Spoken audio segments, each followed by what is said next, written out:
Bismillahirrahmanirrahim.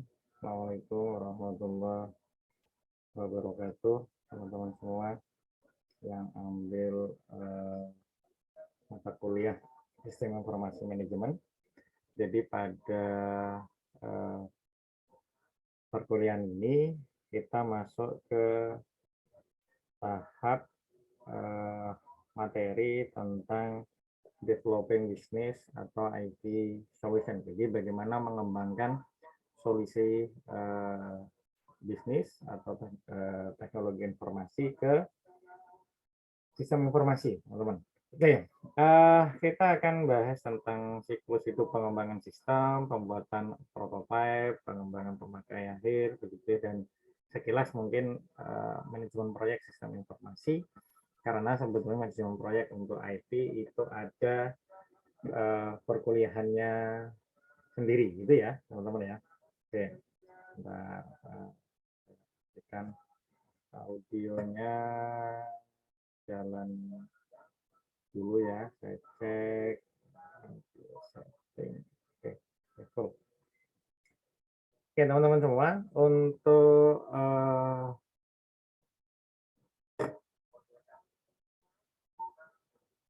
manajemen perubahan. Oke.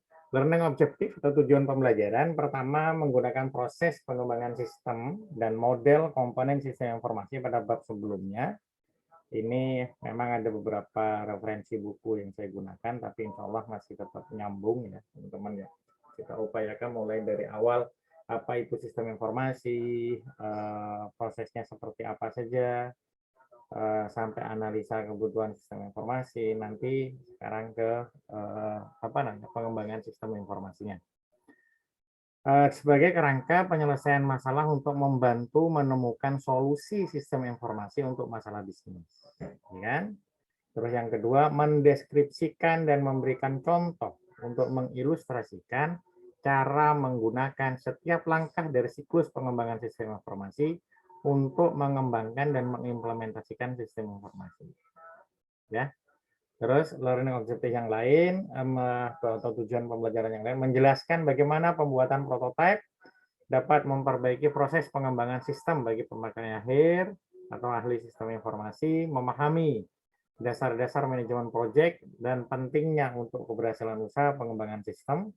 Manajemen proyek sendiri sebetulnya kalau dalam perkuliahan manajemen proyek teknologi informasi itu bisa sampai 14 kali pertemuan. Tapi basically sekilas kita akan bahas di sini. Termasuk insya Allah nanti teman-teman semua biar Anda paham juga sistem development life cycle yang kita bahas bukan hanya waterfall nanti begitu, tapi sampai yang sekarang lagi ngetren ke agile gitu ya.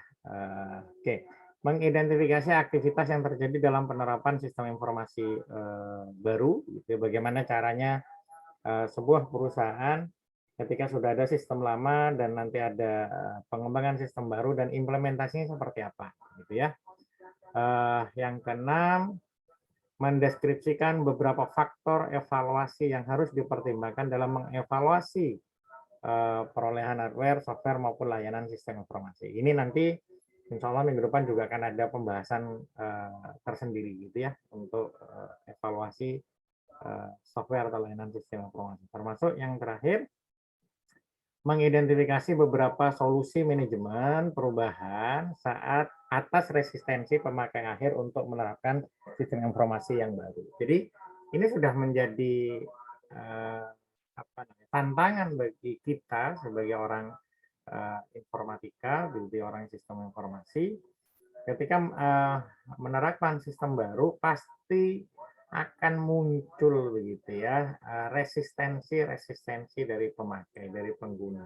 Karena hampir kebanyakan sistem itu tidak bisa memberikan manfaat besar kepada organisasi, bukan karena sistemnya yang tidak bagus begitu ya, tapi kadang karena ada penolakan dari user.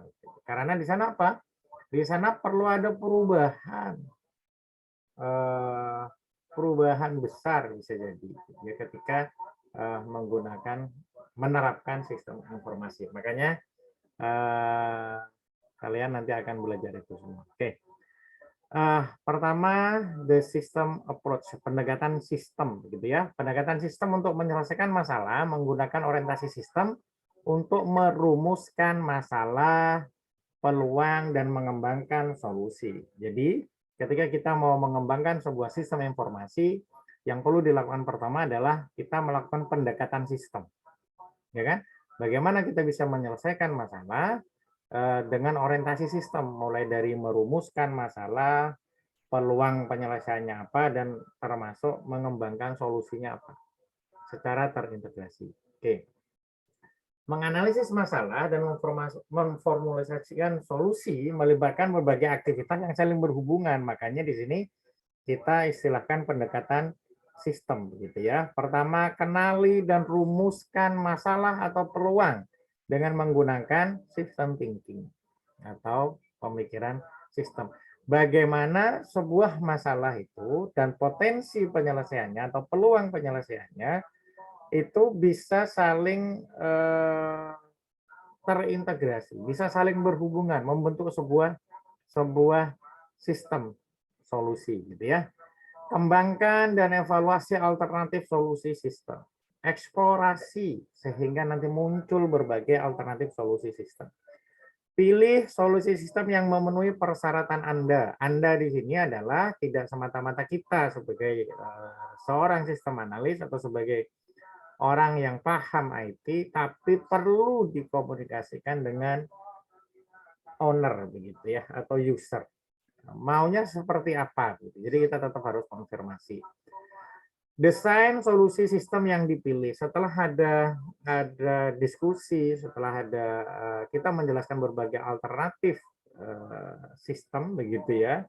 Ya tentunya setelah ada pemilihan maka kita melakukan desain gitu, terhadap solusi yang sudah dipilih. Dan yang kelima, implementasikan dan evaluasi kesuksesan sistem yang telah didesain. Tentunya sebelum implementasi ada proses untuk development segala ya. Nah, makanya nanti kita akan bahas sistem development life cycle ya, teman-teman. Oke. What is system thinking? Gitu ya. Jadi berpikir pendekatan sistem itu seperti apa sih? Seolah-olah kita misalkan melihat sebuah hutan dan pohon-pohonnya. Jadi kita melihat hubungan internal antar sistem, gitu ya. Jadi di sana ada mata rantai sebab akibat sesuatu terjadi. Termasuk di sana melihat proses perubahan antar sistem, memisahkan potret perubahan ketika perubahan itu terjadi, begitu ya. Dan melihat sistem ini dari berbagai situasi, gitu kan? Kalau kita nanti merancang sebuah sistem. Inputnya dari siapa, gitu ya? Bentuknya apa? Apakah inputnya itu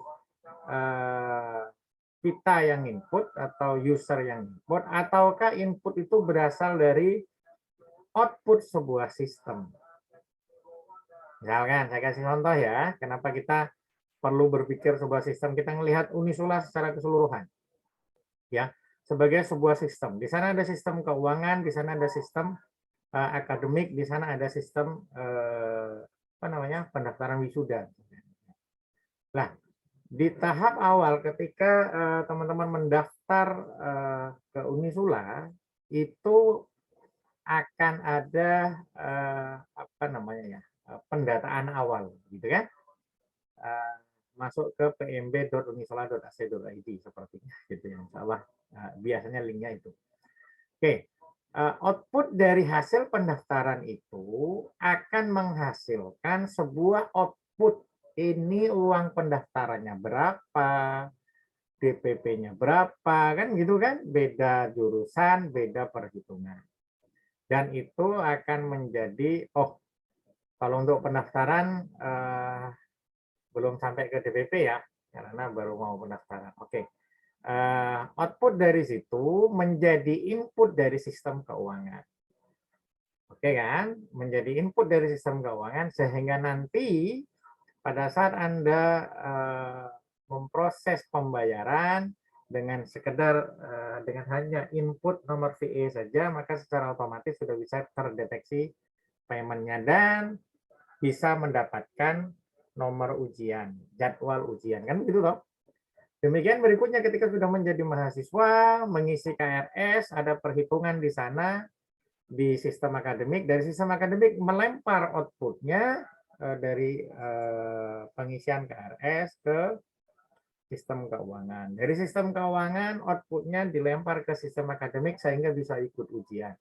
Kalau tidak, maka tidak bisa ikut ujian. Hal-hal seperti itu yang kita harus pahami, gitu. Kita harus bisa berpikir menjadi satu kesatuan, ada mata rantai sebab akibat di sana, ya. Termasuk pemrosesannya seperti apa, yang diproses apa, outputnya yang dibutuhkan apa, tanggapan atau feedback termasuk komponen pengendalian. Bagaimana untuk kontrol sistem payment, gitu ya. Ini masuk ke mana misalnya, itu perlu di apa namanya bahasanya, perlu diidentifikasi lah teman-teman semua. Oke, sistem thinking contohnya apa? Tadi sudah saya berikan contoh langsung ya, ketika ada di sistem akademik. Tapi di sini misalkan ini di sistem penjualan begitu ya. Jadi di sana outputnya apa? Pengen tahu sales performance begitu ya. Dari sales performance itu berarti ada perhitungan apa saja kira-kira. Oh, berarti rata-rata penjualan sales di hari itu dibandingkan dengan hari sebelumnya, diakumulasi dalam 1 minggu, diakumulasi dalam 1 bulan, itu ada diproses semua. Inputnya apa? Ini sudah kebayang kan? Berarti inputnya adalah penjualan. Untuk kontrolnya ada di mana? Compare dengan keuangan. Jadi misalkan saya merasa saya input menjual 10 begitu ya. Di keuangan nerima uangnya berapa begitu kan, di sana ada apa namanya, saling cross check ya teman-teman ya. Oke, gambaran kasarnya seperti itu saja sih sebetulnya ketika kita berpikir secara sistem. Nah, masuk ke tahap berikutnya adalah sistem analis and design. Ini tahapan penting dalam kita mengembangkan sebuah sistem. Itu ya, teman-teman semua. Oke. Sistem analis and design adalah semua proses yang menggunakan sistem informasi didesain dan diimplementasikan dalam sebuah organisasi. Jadi, teman-teman semua, untuk desain sistem itu sama kayaknya ketika kita mau membangun sebuah rumah, ya kan? Di sana ada orang arsitek yang melakukan desain, ya kan? Desain rumahnya seperti apa, tampilannya kayak gimana, baru nanti ngitung strukturnya oleh teman-teman sipil, baru dikerjakan menjadi sebuah proyek, kan gitu kan? Sistem informasi pun juga begitu. Ada pendekatan sistem analis and design, berarti ada yang namanya analisis and design berorientasi objek. Ini OOP ya. Nanti untuk software development ini penting ini, gitu. Tapi nggak kita bahas di sini ya. Sistem Development Life Cycle atau SDLC, gitu, siklus hidup pengembangan sistem. Sekarang ada, bukan sekarang ya, ada beberapa tipe sistem development life cycle. Yang paling akhir sih sebetulnya yang agile ya sekarang ya. Nanti kita akan bahas sekilas teman-teman ya di sistem development life cycle ini. Oke. Berorientasi objek maksudnya adalah cara pengembangan sistem informasi berdasarkan abstraksi objek-objek yang ada di dunia nyata. Jadi melakukan abstraksi terhadap masalah, perancangan, dan implementasi. Mungkin lebih enaknya nanti pada saat implementasi ya. Oke. Berorientasi pada untuk sistem development life cycle ada 5 tahap di sana, 5 tahapan. Ada investigasi, ada analisis, ada desain, ada implementasi, ada pemeliharaan. Apa saja itu begitu ya di sistem development life cycle. Jadi pertama sistem investigation, jadi atau product visibility study. Jadi di tahap awal yang perlu dilakukan oleh kita itu adalah understanding the business problem or opportunity. Jadi kita perlu melakukan identifikasi bagaimana orientasi dari bisnis itu, gitu ya. Peluangnya apa, prioritasnya apa yang akan dilakukan, gitu ya. Setelah itu conduct feasibility study to determine whether a new or improve the business system. Jadi sebetulnya dengan menerapkan sistem informasi nanti apa nih yang akan terjadi, gitu ya. Bisa improve bisnis sistemnya yang apa, begitu ya. Develop a project management plan and obtain management approval. Jadi di tahap awal pastikan identifikasi atau investigasi sistem product feasibility study-nya itu mendapat persetujuan dari business owner, gitu ya. Karena kalau tidak kita riskan juga nanti sistem tidak digunakan. Ya, seperti sekarang misalkan saya lagi mengawal apa namanya, salah satu perusahaan, begitu ya. Ketika di tahap awal kita bikin analisa sistem ini untuk apa, tujuannya apa, nanti informasinya yang dibutuhkan apa, kita identifikasi semua. Bahkan terakhir saya tanya standarisasi data seperti apa, karena saya diminta untuk mengembangkan sistem KPI ya, Key Performance Indicator. Saya nanya, sistem Key Performance Indicator ini nanti pasti akan berhubungan dengan sistem kepegawaian. Standar data sistem kepegawaian yang sudah ada seperti apa, kan begitu kan? Makanya saya tanya, karena supaya sistem desain di tempat kami nanti tidak jauh berbeda, bukan tidak jauh berbeda ya, tidak boleh berbeda karena kemungkinan nanti akan ada integrasi, kayak gitu itu ya. Itu kita identifikasi di awal. Oke, terus masuk ke tahap berikutnya gitu ya, development information system solution. Jadi ketika di tahap awal tadi sampai kita memberikan rekomendasi ya, kira-kira sistem informasi apa yang dibutuhkan atau sistem informasi seperti apa yang akan dikembangkan. Sudah punya gambaran. Nah, sekarang masuk ke sistemnya sendiri, ke sistem analis. Product functional requirement. Jadi di sistem yang telah dipilih yang akan dikembangkan itu secara fungsional punya requirement apa, gitu ya. Jadi requirement itu pertama misalkan di sistem itu kan pasti ada 3 tahapan ya, input, proses, output. Oke. Kita berangkat dari output dulu. Informasi apa nantinya yang dibutuhkan sebagai output dari sistem ini.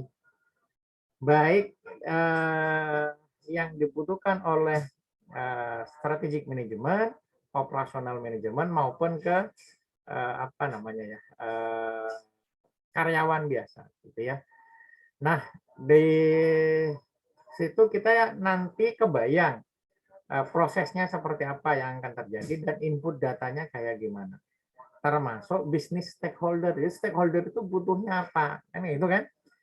Saya kasih contoh yang misalkan di Unisula deh tadi. Kita lanjut ya. Kalau sistem keuangan sebetulnya apa sih yang dibutuhkan informasi itu? Kalau untuk mahasiswa berarti butuh apa informasi?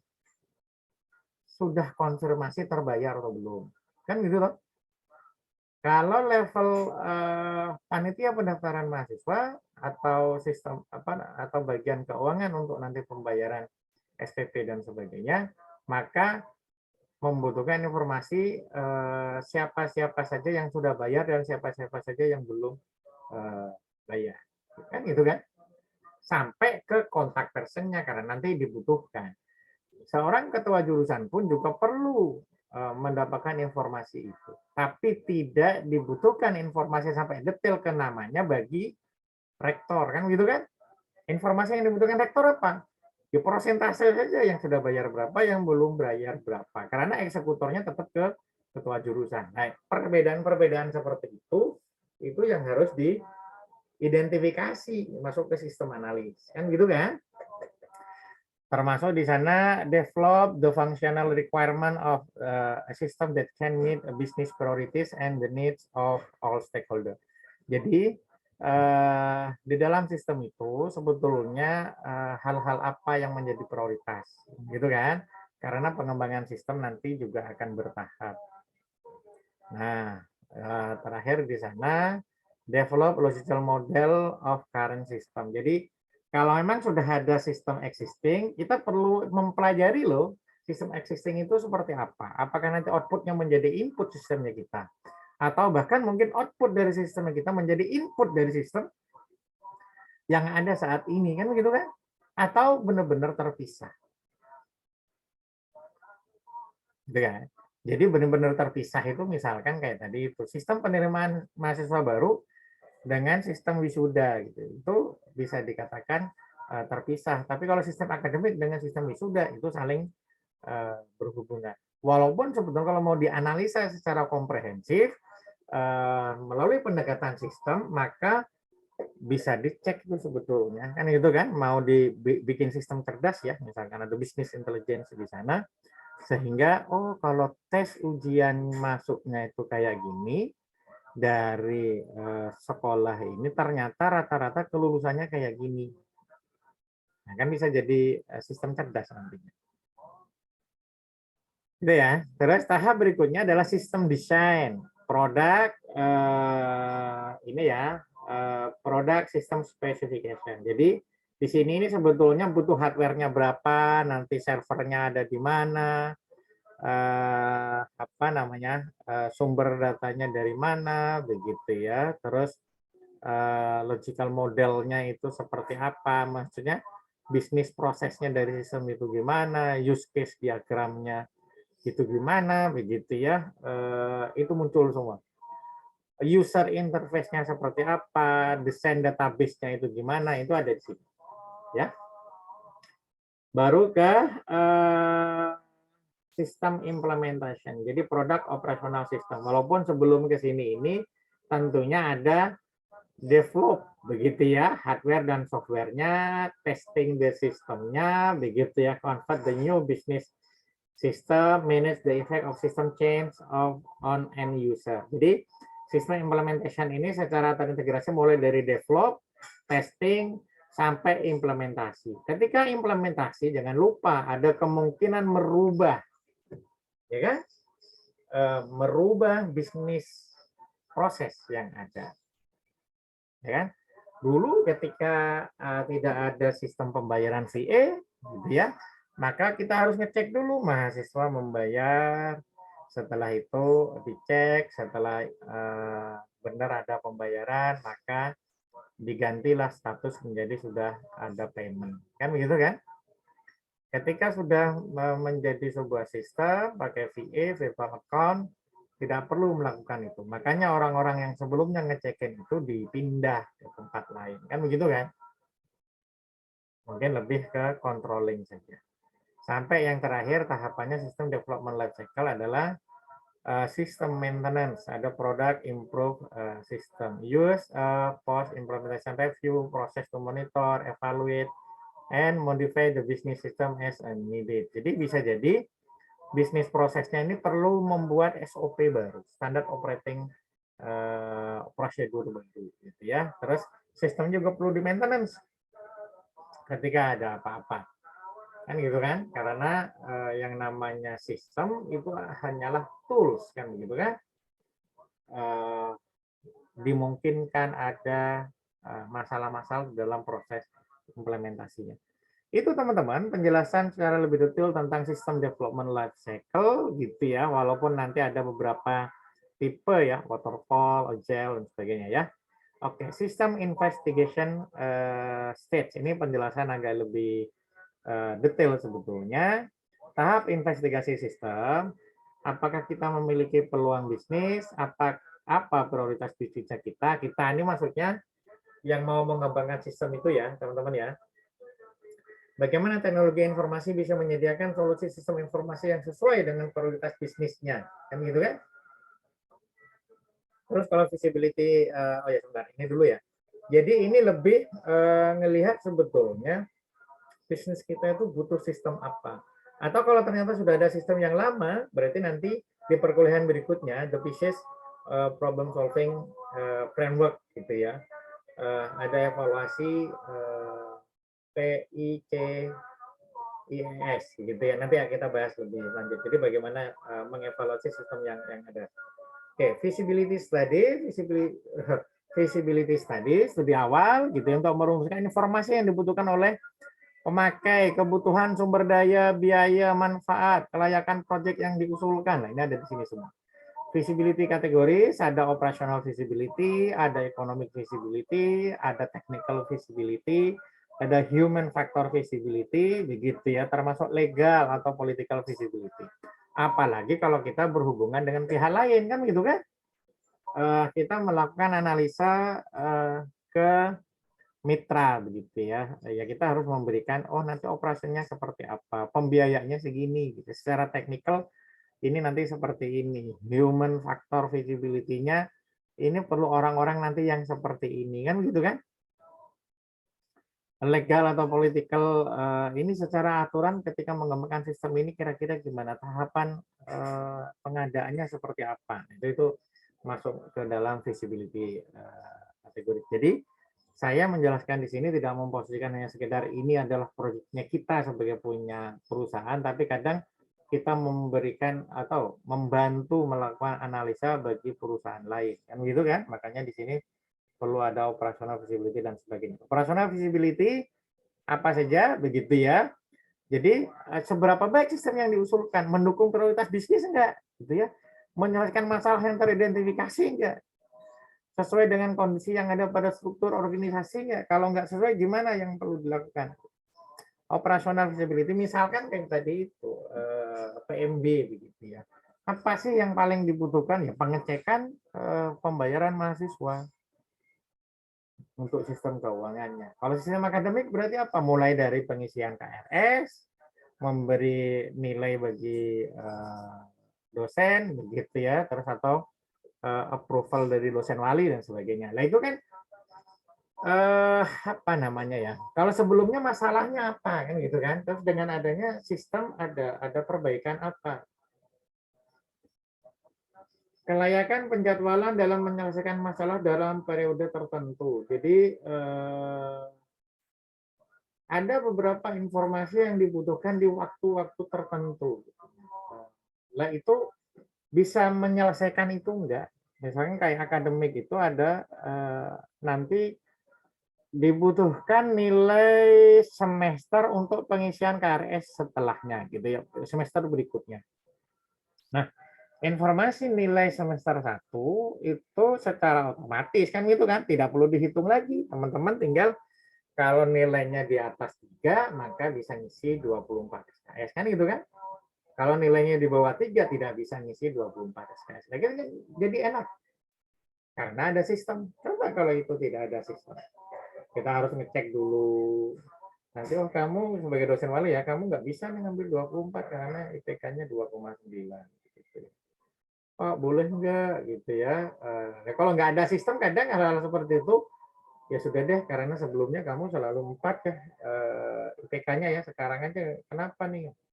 Ya sudah boleh ngambil 24. Kalau nggak ada sistem bisa-bisa aja kadang kayak gitu ya. Tapi dengan ada sistem nggak bisa, itu terprotek gitu ya.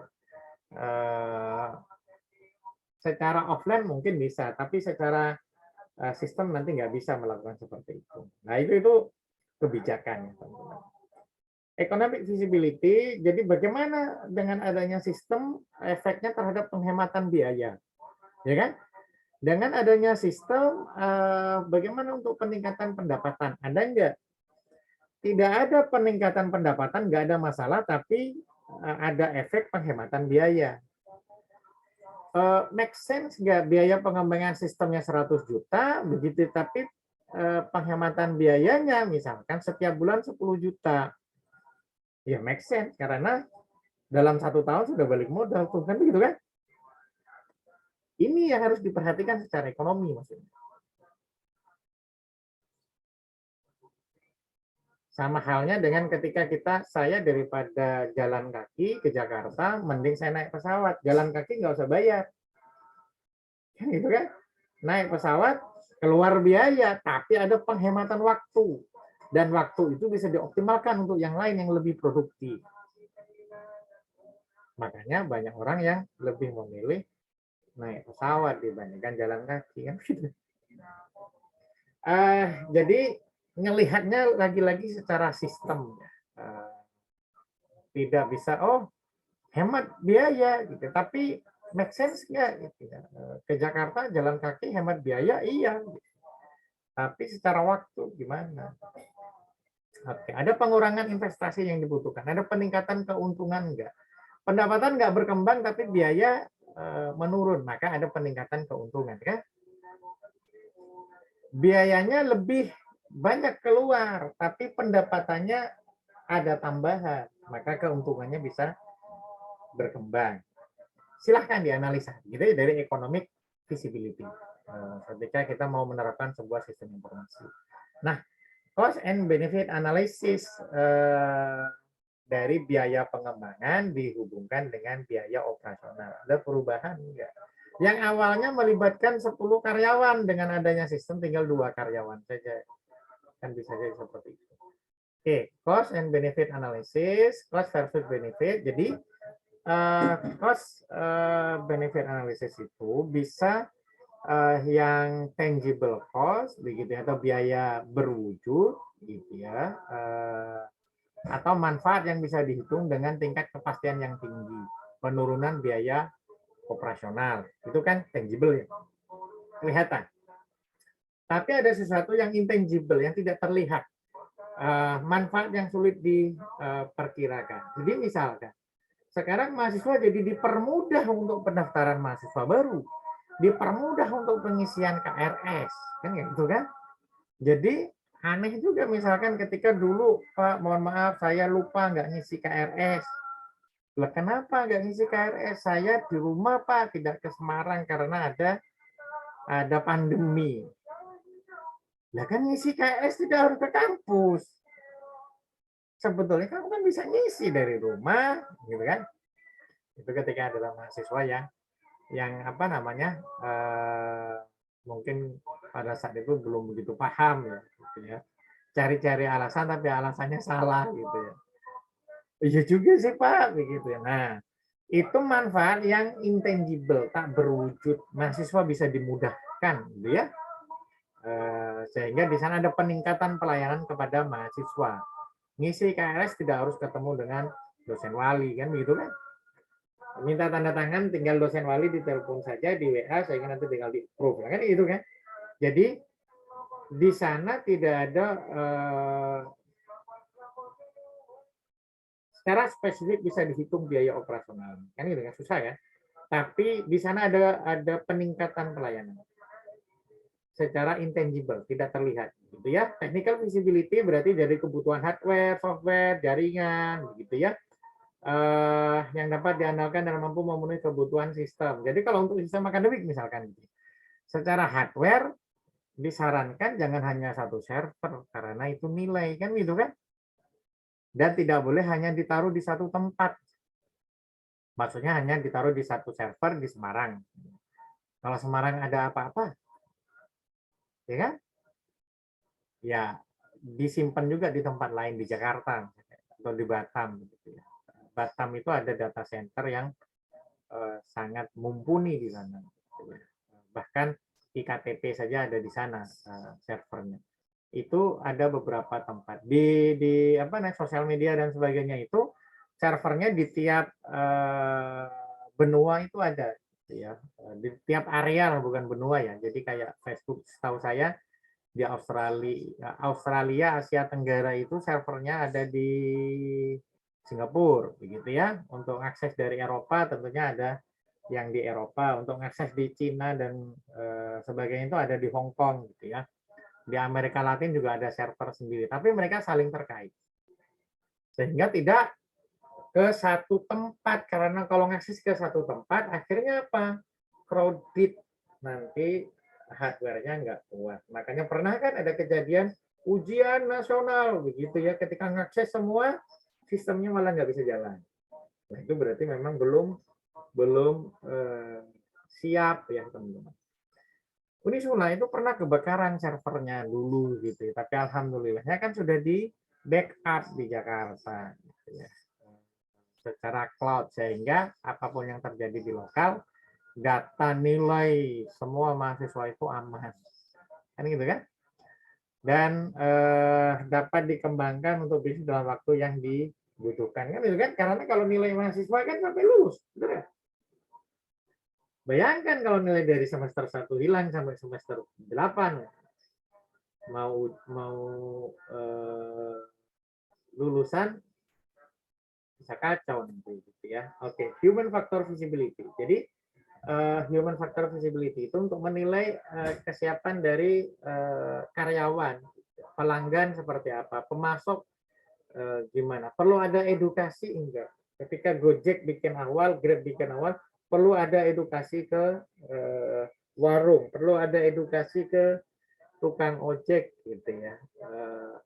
Perlu ada edukasi juga ke user. Makanya di awal-awal itu cor-coran pendanaannya kan gitu kan.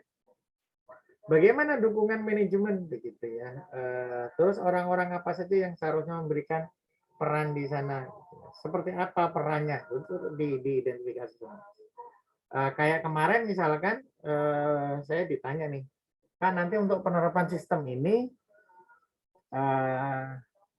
gimana ya? Bisa saya sampaikan, sebaiknya nanti akan ada super admin yang pegang dari karyawan. Karyawan dari mana? Silahkan, apakah dari bagian SDM ataukah dari direksi. Nah itu yang kita berikan rekomendasi. Oke, legal atau political visibility kaitannya dengan akses. Jadi kaitannya dengan patent and copyright violation. Jadi aksesnya software licensing for developer set only, governmental restriction, change to exception reporting structure. Jadi sebetulnya begini, kita perlu mengidentifikasi misalkan begitu ya. Kalau untuk sistem keuangan yang berhak mengakses monitoring itu siapa? Berarti kan bagian keuangan kan? Yang berhak mengapprove sistem KRS-nya mahasiswa, dosen wali. Yang berhak memberikan nilai itu ya dosen yang bersangkutan. Dosen lain tidak boleh. Ya, Pak admin boleh. Ya admin bisa saja dibuka, tapi kadang tidak bisa memberikan nilai, merubah nilai itu tidak bisa. Tapi saya lihat juga bisa.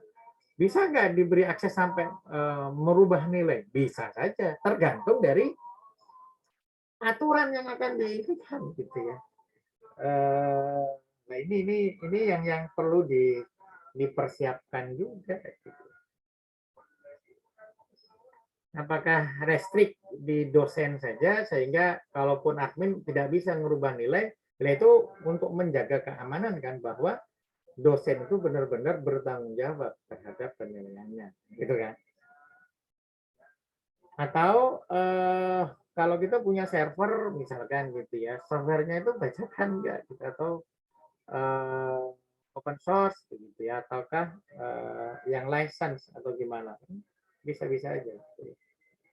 Oke, baru masuk ke sistem analis, gitu ya. Lebih mendalam mengenai informasi yang dibutuhkan oleh pemakai akhir, terus functional requirement, gitu ya, untuk desain sistem informasi yang baru. Nah, di dalam sistem analis itu kaitannya dengan hal-hal lain yang dibutuhkan, selain informasi yang dibutuhkan oleh perusahaan, aktivitasnya apa saja, sumber dayanya gimana, produk dari satu atau lebih sistem informasi saat ini digunakan, koneksinya seperti apa, tadi sudah saya jelaskan ya. Kemampuan sistem informasi yang dibutuhkan untuk memenuhi kebutuhan informasi, pemilik kepentingan bisnis, informasi itu dibutuhkan kapan saja, kan gitu kan, memungkinkan butuh periodik tertentu enggak, gitu ya, itu silahkan diidentifikasi gitu ya. Pemakai akhir ini adalah anggota penting dalam tim pengembangan. Jadi pemakai akhir itu maksudnya user. Jadi ketika kita mengembangkan sebuah sistem, kita tidak boleh hanya menggunakan kacamata kita sebagai sistem development atau sebagai developer sistem. Tapi harus menggunakan kacamata sesuai dengan user. Pakai kacamata mahasiswa ketika mau melihat data nilai, ketika mau melihat mata kuliah yang ditawarkan, ketika mau input mata kuliah kan gitu kan, menggunakan kacamata dosen wali ketika mau mengapprove gitu, tampilannya seperti apa, biar enak, biar user friendly, gitu-gitu ya. Di sistem analis itu masuk di user interface design, makanya sekarang ada UI UX design kan, jadi kalian sebetulnya nanti kalau mau expert di situ pelajari dari sekarang.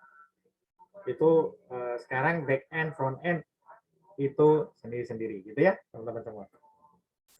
Organizational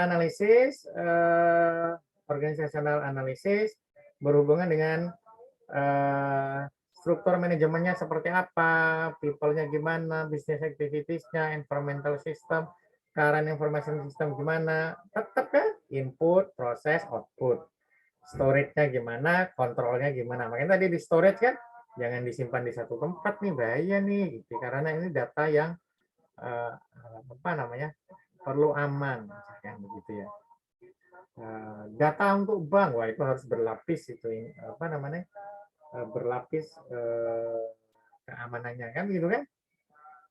Nah, itu jadi inilah logical analysis, construction of logical model of the current system. Jadi bagaimana blueprint implementasi dari sistem existingnya kan gitu kan. Nanti connecting dengan sistem baru seperti apa gitu ya. Functional requirement analysis and determination, gitu, determine specific business information need, determine what time information is business. Ini tadi udah dijelaskan secara detail gitu ya.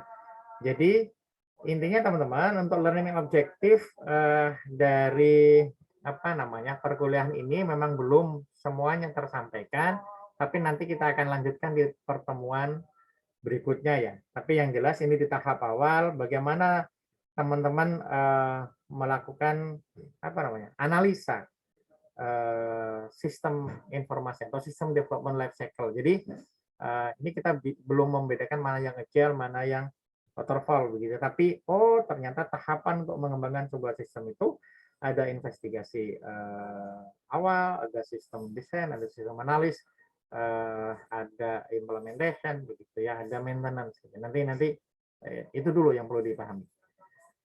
Itu saja teman-teman di perkuliahan hari ini begitu ya. Terima kasih atas perhatiannya. Assalamualaikum warahmatullahi wabarakatuh.